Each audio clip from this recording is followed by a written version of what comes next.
અમદાવાદની માલિકોર માના કોઈ સેવક હોની બહુ મોટો માણસ હોની કે વાણીઓ મને પૂરું યાદ નથી, મારા નાના આ બધી વાતો કરતા આયમાં કે ત્યાં એને ત્યાં બહુ મોટો પ્રસંગ હતો અને આયમાં ને એની ત્યાંથી ફિયાટ ગાડી એ વખતે લેવા આવી. માં ન્યા ગયા અને ન્યા રાતે વાળું પાણી કર્યા પછી માં બરોબર આમ આરામ કરવા હજી જાય એની પેલા કઈક યાદ આવી ગયું માને અને કીધું કે અત્યારે ગાડી કાઢો ને મને મૂકી જાઓ. એટલે કે મારી હવારે આવડો મોટો પ્રસંગ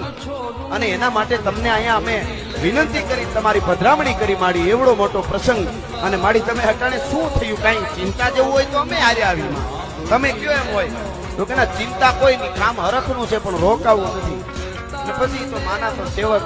એ કઈ બહુ પ્રશ્ન ન કરે, માડીને મૂકવા પોતે એને ત્યાં પ્રસંગ હતો એ મૂકીને હેઠ અહીંયા આવ્યો હારો આવ્યો. અહીંયા હવારના પોરમાં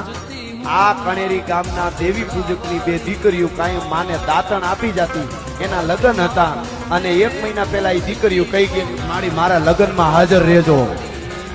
આને હોનબાઈ કહેવાય. અને એ સીધા ત્યાં જઈને પોતે હાર કે કઈ કર્યો તો હોનાનો એ સીધો આલ્યો, બેટા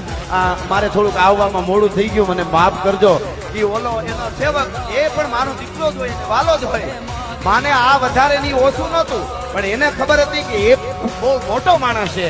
મોટા માણસને દુઃખ ન લાગે પણ નાના માણસનો પ્રસંગ સાચવી લેવો જોઈએ. એને એમ થાય કે અમે નાના છીએ ને એટલે અહીંયા ન આવે. એ હોનલે મને